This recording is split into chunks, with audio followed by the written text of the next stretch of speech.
Call Sir Williams, CO, 5 minutes. Thank you, Mr. Speaker. It's a sign of a government that has become so arrogant and out of touch with our communities when we have a national housing crisis that ought to be fixed, and instead what we've got is a legislation that I do not believe local government asked for. And I would have thought that a government that had a heart, that cared about the community, would spend our energy in this House finding the right solutions to fix the housing problem so that we don't have families sleeping in this cold winter in cars. This government introduced this legislation arguing the efficiency argument. And so whenever they use that word efficiency and argue efficiency, we are supposed to believe that something better will come of this and that there would be savings. They've used the argument of efficiency to remove trade union workers' rights and to enable flexibility. Actually, is to shift the balance of power from the people onto a few. Tonight, they do the same. They use the argument of efficiency to take away the balance of power from the general public into the hands of a few.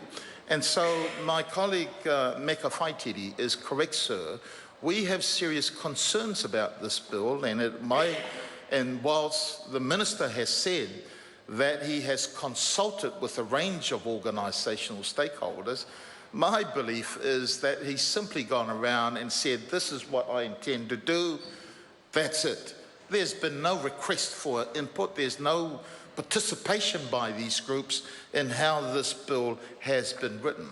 When they use the efficiency argument, sir, I can't help but remember that they did this when they imposed the super city amalgamation.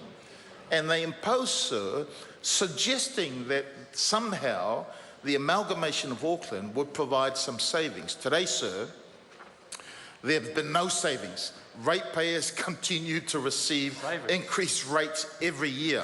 They also use the efficiency argument on the reason why we should develop more council-controlled organisations. Auckland has a word for CCOs. It's called corporate captured organisations, because you're taking away the power of elected representatives of our community and instead in appointing certain people who no longer become accountable to the general public, but are accountable to the masters who appoint those people on the CCOs.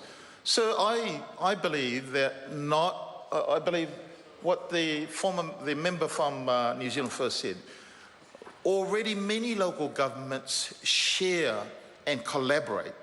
There is no need to impose a legislation that forces them to set up a new structure which then imposes additional cost on the ratepayers, because not only do you have to, let's say for example, water care. Once upon a time in the former councils of Auckland, we used to get a power bill every 6 months. Today we get a water bill, Today we receive a water bill every month. Those costs have gone up because when this government uses the efficiency argument, we're supposed to think that something better will come of it. People in Auckland know through the super city experiment that big is not going to be cheap. And the argument that my colleagues from the Green Party have said about the polls, sir, that is crucial. We have not yet had a proper debate in this country since this government has come into power about how important the role of local governments play in our communities, that they are genuine partners with the central government in terms of delivering well-being, social, economic, cultural well-being to our communities. Since this government has come into power, they have been focused squarely on controlling local government. And the amalgamation, sir, I have to say, it smells suspicious. They've had their chance at Auckland, imposing amalgamation there. They attempted to do it here in Auckland and have failed, and now they're doing it again in a roundabout way. And so, sir, I would be looking towards our general public to make strong submissions on this bill in the select committee process. I call Mick.